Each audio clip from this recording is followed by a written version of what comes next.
A talk show that cuts to the truth, no matter how painful it might be, and no BS.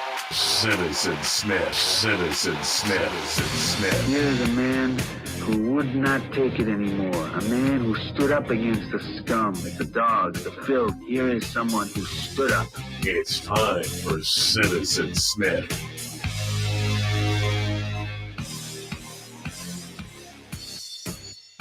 Hey, how are you this morning? Aloha!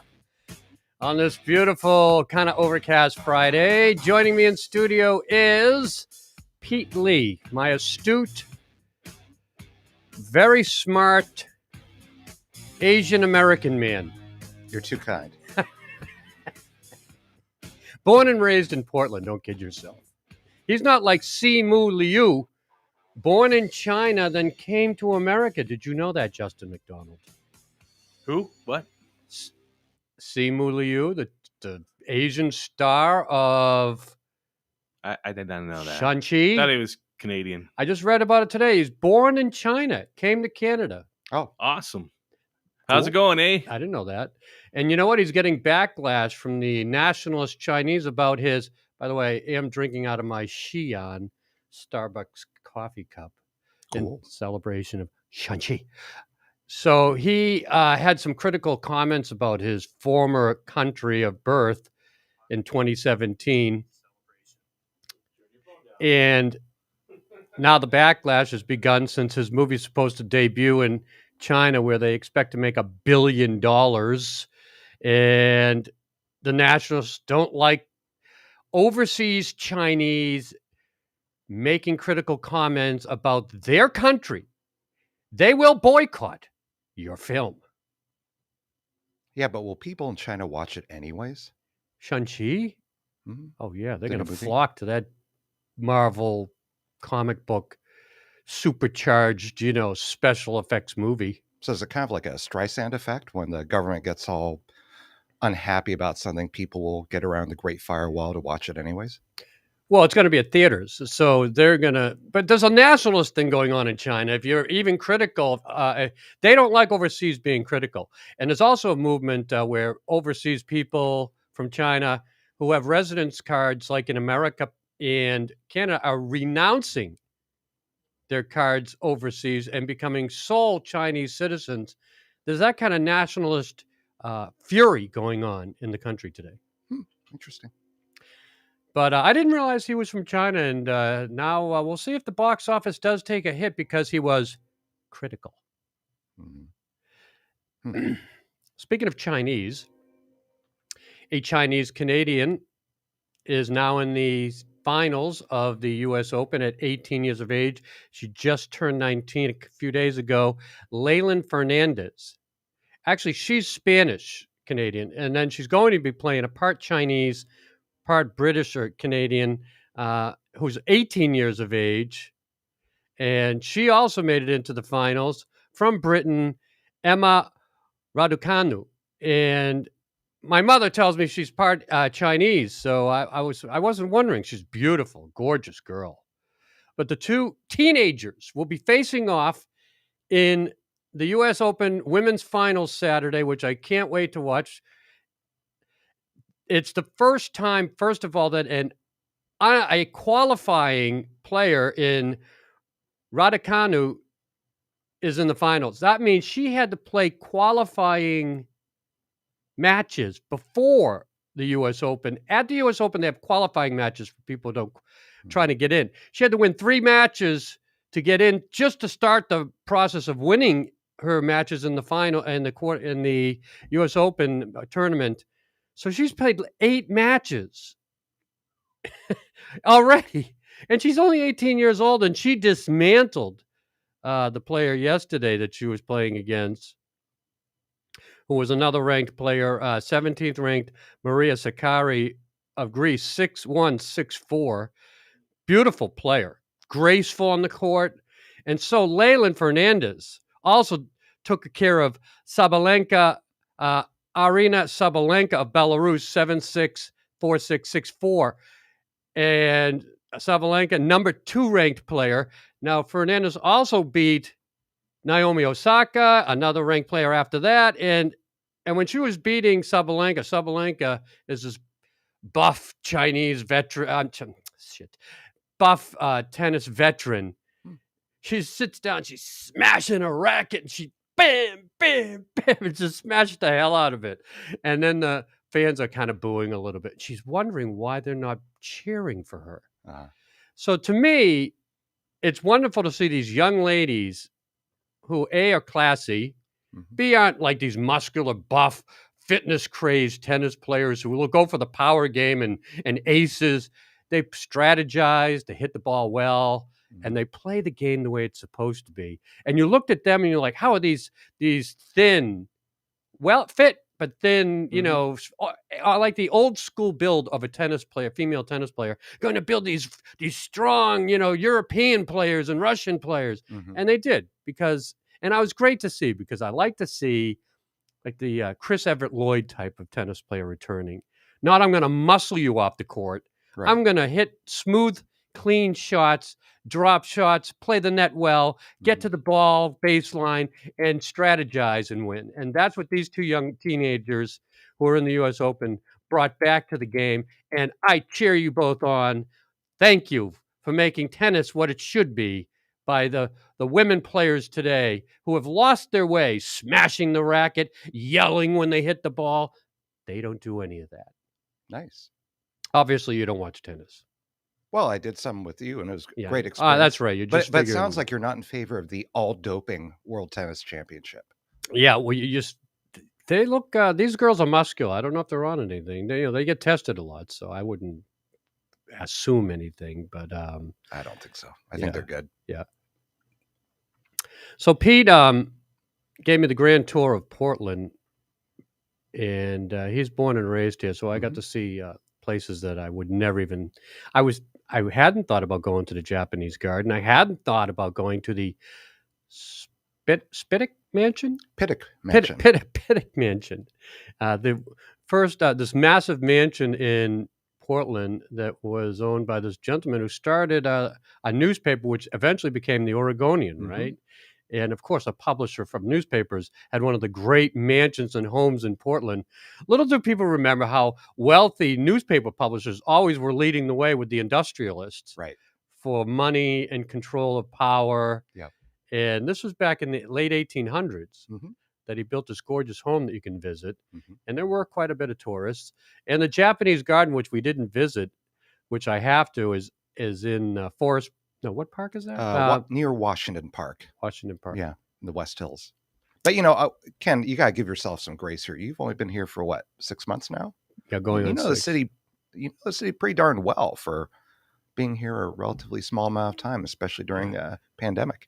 Yeah, and that's something to be said about Portland because there's still a lot to learn and see about the city, even though I've been walking around, but, to go where you took me, you had to drive, really, right. And I haven't been doing that. Yep. So we drove around we went into the upper highest point in elevation in the city on Council Crest Hill. Justin, have you been there? You have? Yes, right. I have. Well, Justin doesn't give me these tours. Justin takes me to like the burger joints that are really cool and the sports bar, but he fills the void there. But you're a more cultured. I ain't got time to take your shit all over the place, okay? Yeah, see, that's what I've been getting since I've been here, Right. And the first person I met here who I befriended and took me for tours knew all the great strip joints. So, yeah. I believe you mean real-time performance art venues. Yeah, or dancers. So he knew every strip joint in the city, which believe me, enjoyable, eye-opening, and a wonderful cultural experience under it. But Portland does have the most strip joints, exotic dancing venues in America. That I believe per capita, yes, we probably still do. And for your audience, Ken is not being snarky. To be clear, they are. We have a lot of great ones. There is a lot of culture, a lot of beautiful art. Athleticism, and I really mean that. That's not meant to be ironic. And I've taken people from out of town here who thought that it would just be lurid and salacious, and it was none of those things. And they're like, "This is actually a really neat experience." Also, some great food to eat, and maybe we'll go to some. It's interesting your perspective. Lurid and sexual and sensual is what I saw, and Absolutely, yeah. and there's nothing they wrong with are that. athletic. But I don't. If I really want to see an athlete, I'll go to a soccer game. But I mean, I appreciate the girls in the poles. They're very athletic and acrobatic. You know what we're gonna do, Ken? We're gonna do a remote. It'll be recorded. I'm gonna take you to one of these performance art venues, and we're gonna get you up on stage. So when you say performance art venue, what are we referring to? Like, what kind of club does that? I say that half jokingly. It's kind of one of those things where. So you're saying a strip joint? You're just using a better wording. It's just my term for it. I mean it kind of tongue in cheek, but yeah, I mean, let's go to a strip club and I'll find a dancer that'll teach you the basics of how to dance on a pole. Let's see how you do. You know such it's harder than such you a think. woman? I probably could find several. It's funny. I don't see you as that type of gentleman. Actually, one very cold, wintry day, I was like one of the only people at the strip club, and the dancers all sat down at the rack and said, they all looked at me, and I'm like, "What's going on here?" They're like, "Oh, your turn now. Go up there." You went on the pole? Yep. It was hard. Pete Lee went on Spoiler a pole in alert. exotic dancing? Spoiler alert, it was hard. And they were like going, "That's right. Oh, This is I actually would love to see this that. is actually a skill." Well, did you take your first. clothes off? No. Oh. I would not like to see Citizen Smith on a pool. That'd be terrible. Well, that's just your opinion. Yeah, man. I mean, who are you to say? There might be a lot of women that would like to see that. Heck yeah. You could probably make a whole $1. Oh, they threw some money at me. It's pretty hilarious. Neat people, though. These are human Which club beings, was too. that? I can't remember. I think it's closed now. It's on Barber Boulevard. Oh. A little bit seedier. But neat people. Barber Boulevard. Justin took me down there. He knows where all the cheap massage places are for the happy ending. That's a crazy drive. He knows that. He knows that area. I used to live. He was like, "Oh, this." I used to drive that barber from Shoals Ferry to. I worked at Intercom down on the waterfront, so it's like a quick back drive, so you don't have to take 26. Man, driving down to the studio at 4 a.m. in the morning, Barber Boulevard is pretty sketchy. Yeah, we might maybe do another episode where we talk about the need that we really need to talk about rights for sex workers. And I had one in here. Already. Oh, nice. And she talked about it. Well done. But I don't know where you want to go with that. I mean, they're sex workers. They don't have any rights. Well, they're humans. Humans. Well, if you're going to put yourself out there illegally as a prostitute, you've crossed the line from legal to illegal, and there's no protection thereafter. That's why we need to have protection for illegal activities. No. So why don't we have protection for drug dealers too?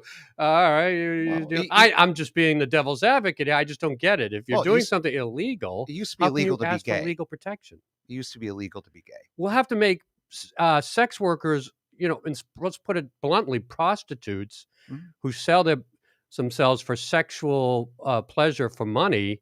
Would have to make it legal, like in Vegas, and then they have more protection. I sold my soul to corporate America for 15 years. I really don't see the difference. I mean, there are differences. I want to be respectful of this. Just topic, FYI, prostitution is not legal in Las Vegas. What? It's legal outside in different counties. All right, he knows well because he goes there every month. Not every month, every year.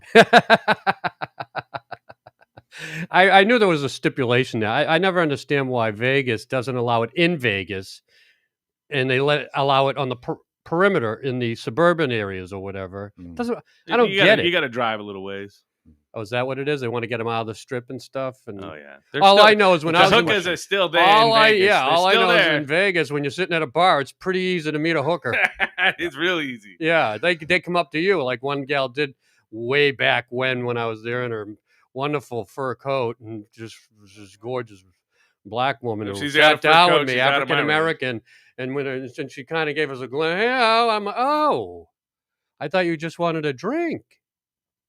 Well, I was only 23 at the time. I was like, why should I pay for it when I can get it for free? Please. Thank you, honey. I'm good. Sometimes. Today it would be a different story. It'd be, damn, how much? All right. No, I'm amazed you don't have 3 fur coats. Yeah. Wow. Are you talking to me? Continue, Pete. No. Oh, are we done with the sex worker? I'm good. Okay. So I covered the U.S. Open. We covered the Portland tour. And I wanted to just head into some politics now Shocking. with President Biden yesterday saying he's going to mandate vaccines for corporations with over 100 employees, hmm for federal workers, hmm and for contractors working for the federal government. hmm Some people say this is an overreach of the power of the presidency and unconstitutional.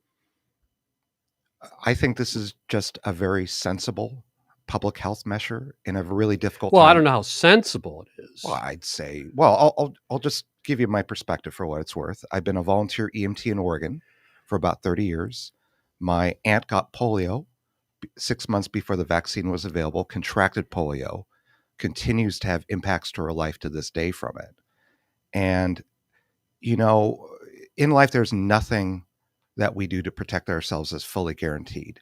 Seatbelts and airbags don't save every single person who gets into a car accident, even though they do a great job. Life jackets don't save everybody from drowning. And I have to say, even as someone who's received some training in pandemic response, I am truly impressed in a very bad way by how truly profoundly sick the Delta variant can make you, especially if you are unvaccinated. So going forward, this is a choice driven by great science. It's thoughtful. And, I really want people to do the right thing. I believe everybody, regardless of where they come from, what they believe, what party they're in, I believe everybody has a shot at life. I really do. Okay, that's good for you to say, but should you force somebody to have a vaccine that they don't want? Well, I mean, well, I wanted to ask you one before I say Sure. ask you that.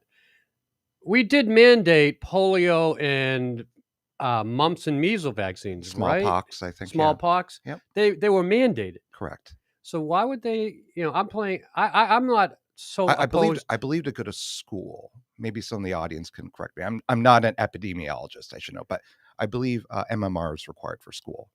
All the basic childhood vaccinations, a lot of those are. So I wonder how long it took to get to that point where the vaccine was mandated for those viruses, diseases. I don't know. I think your audience, what the first place I'd go to kind of hear a little bit more about the history and context of that would be Wikipedia. I think when we go back in time to the smallpox epidemic, which, if I recall right, lasted for a really long time, very sad, very tragic. They don't have the technology that we have today to make incredibly safe and effective vaccines. I feel like it went on for years. Justin, do you kind of remember offhand? Feels like 10 years, something like that. It was a long time. And because it went through the vetting of whether it's safe. I don't know the history of it well enough. I know that vaccines today are so different from ones then. Background. Now I was going to get all these answers. Otherwise, I would have researched it. Don't know everything, Ken. I thought you did. Sorry to disappoint you. Also, my parents. So I don't know. Maybe it's too early on to be a mandate for a vaccine that really hasn't been vetted and put through the trials. It's been the Pfizer vaccine has been trialed more than most medications out there. Yeah, but not over the long term. Well, how do I know 3 years from now there's suddenly a tail emerging from my asshole that it comes from this vaccine? I'm pretty sure you had one already, Ken. It's a pre-existing condition. This vaccine has been tested incredibly rigorously. And I mean, no joke, look at how big the sample sizes are for commonly taken medications. The test groups for vaccines are massive. And given, nothing is ever perfect protection. And we literally do not have time to wait to see if something might happen long term. I personally really doubt it. But the choice right now is in the short term. There are things that we can do to protect ourselves, our families, our communities who need us. What about the corporations? Now you're forcing them, big corporations with over 100. Look at Amazon. Well, good luck. Corporations, businesses with 100 employees or more. I mean, 100 is not considered big. That's generally considered 100 smaller. Or more, but I'm talking about the ones that have thousands and Amazon's at tens of thousands. And you have to now, do you have to pay for the vaccine if you mandate it? Or how do you monitor this? I believe the vaccine remains free. But you have to hire people to do it. I have volunteered to help deliver thousands of vaccine doses. And I want to give a shout out to the Oregon Health Authority's Medical Reserve Corps. We have thousands of volunteers all over the state who are human beings just like you. We're out there monitoring people after they receive the vaccine. I've helped deliver as a volunteer about 300 doses, something which is unusual for EMTs to be allowed to do. But I did it because I believe in my community. I want everyone to have a shot at life. I really do. Well, there is an option for the corporations with 100 or more employees. They can have weekly testing of those that do not want to get the vaccination. I believe I heard something about that. Yes. Yeah, I'm not sure. No, I'm sure. Okay. Yeah, that's I'll defer to you. Yeah. So, but that still means you have to test them at I would believe the company, and that means paying people to be there, I would assume. Yeah. So you're putting this burden of cost and oversight on corporations above and beyond what they just do as a business, which I think is impractical and I think too far-reaching for government to do. Well, that's devil's advocate. Well, sure. I think it's the personal choice of the patient to take care of it outside the business, not the business's responsibility. Well, right now, businesses have to enforce labor and safety laws right now. I think if we were to go back in time, even like 100 years, safety regulations, safety provisions for workers was just a hot mess. I mean, Upton Sinclair's jungle right there. In this case, one thing I want to emphasize is that I chose to get the vaccine, even though I'm a lower risk person for getting COVID and being harmed by it. You know, I can't choose for someone around me to expose me to COVID. So what happens to my personal choice when that happens to me? Right. My personal choice is being nixed. You're working in a warehouse scenario like Amazon has thousands, Mm-hmm. and then you have some that, well, they're wearing masks, I would assume. That's another way to prevent it. Mm-hmm. But if you're standing side by side in factory lines or situations like that, and somebody's breathing on you or at lunch break, and they aren't vaccinated, yeah, they do subject possibly the other person to their potential to transmit it. But absolutely. And one more case recently in Oregon, very tragic.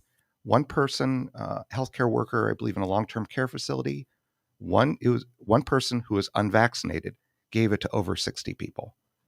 And that is just tragic. Those people definitely lost their agency and liberty when they came down with COVID from that. And this mandate also applies to healthcare workers, millions of healthcare workers mm-hmm. and contractors, mm-hmm. along with new Labor Department rules requiring vaccines or weekly tests, as we said, for employees at companies with more than 100. Mm-hmm. And they say they will offer aid to small businesses. Los Angeles, mm-hmm. mandating all kids that go to school have a certain period of time, 30 days or so after the mandate started. They have a mandate, mm-hmm. but children 12 plus going to school need the vaccine or you can't attend classes. We do that already with things like measles. Right. Been doing it successfully for decades. So when's Portland and Oregon are going to follow California's lead? Portland, at least, I'm sure will soon be hearing the county commissioner who mandated masks and such, mandating vaccines for children to go to high school and middle schools in Portland. I would, for the safety of all and to do what we can to get us out of this hellish pandemic, I urge the state, counties, do what you can to do that. So if you were the commissioner, you would mandate it? Usually a commissioner, there's more than one commissioner.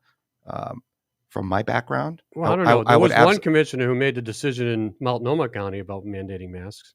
Yeah, I don't know how their governance system works. Seemed like it just worked that way. She said it, we did it. Yeah, I suspect there was a vote on it. And knowing we have an excellent county commission here in Multnomah County, which is very heavily core of Portland. Yeah, I would mandate it.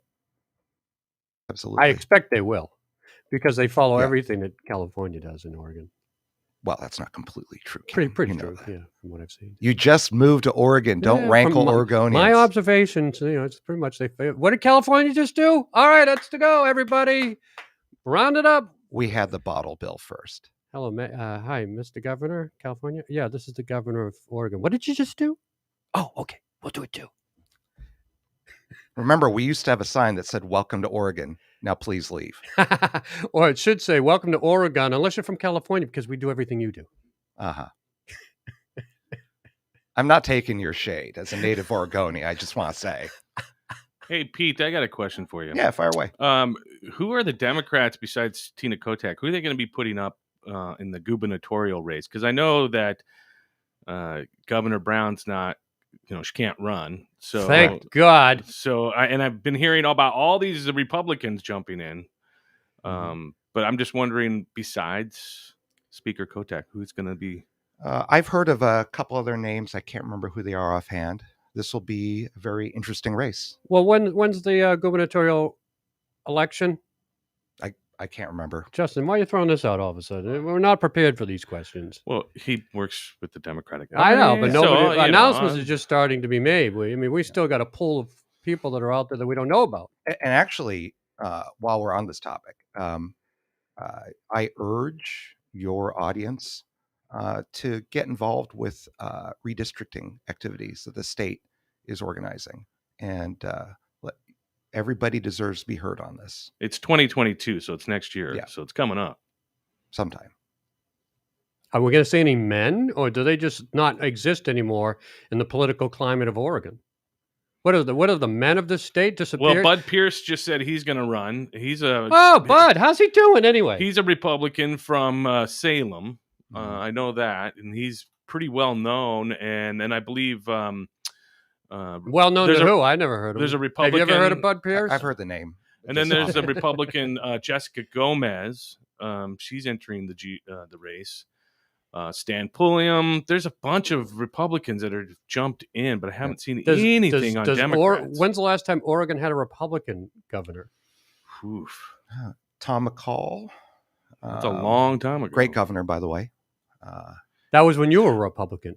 Yes, but I'd say that now, More by of an and large, now independent, he probably. was probably. I mean, for example, Senator Mark Hatfield was a Republican, revered by folks that cross-cut the political ideology spectrum.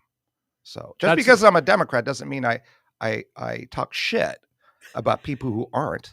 And honestly, I believe in positive messaging and positive political discussions. As a matter of fact, you would make a good governor. People have pointed to Pete Lee and said, "Please, Pete, run for office." No. You know, one of my favorite quotes from Obama in his last year of his presidency is that some people say that the most important position is president or prime minister. I believe the most important title is citizen. And I'm committed to citizen involvement. Well said, Citizen Lee, on the Citizen Smith Show. Thank you, Citizen Smith. Excellent. Do you have any closing comments on this Friday Aloha show before we wrap it up for the weekend? By the way, Comic-Con is here, and we will be there all 3 days, starting today, tomorrow, and Sunday. I love Comic-Con. Walk around, streaming live. It's going to be really fun. neat. Last time I was at a Comic-Con, and the only other time was in Orlando, and I was blown away. I was like, wow, this is really fun, creative, and just a great vibe.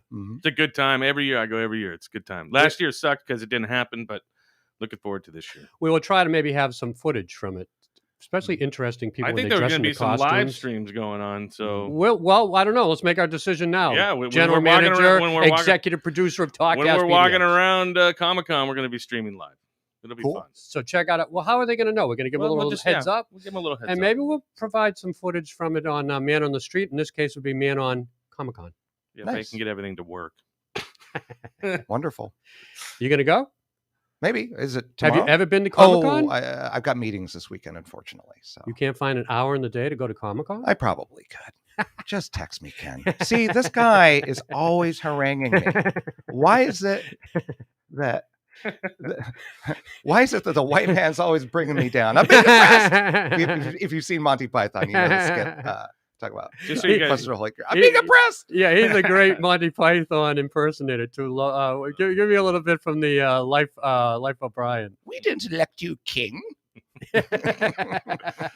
Oh my!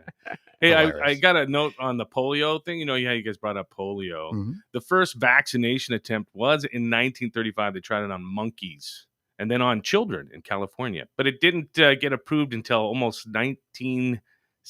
It was like 1957 that the Wow. vaccine was actually adopted. Jonas Salk invented it in 53, but they didn't even take it until like 4 years later. Mhm. Interesting stuff, though. Yeah. Took a while. Thank you for the fact check. You're welcome. And that does it for today's show. I'm Citizen Smith. And I'm Pete Lee. No. Oh, Citizen Lee. Yeah, let's try it again. I'm Citizen Smith. And I'm Citizen Lee. Thank you for joining us today, my fellow citizens. Have a great weekend. We'll talk to you on Monday.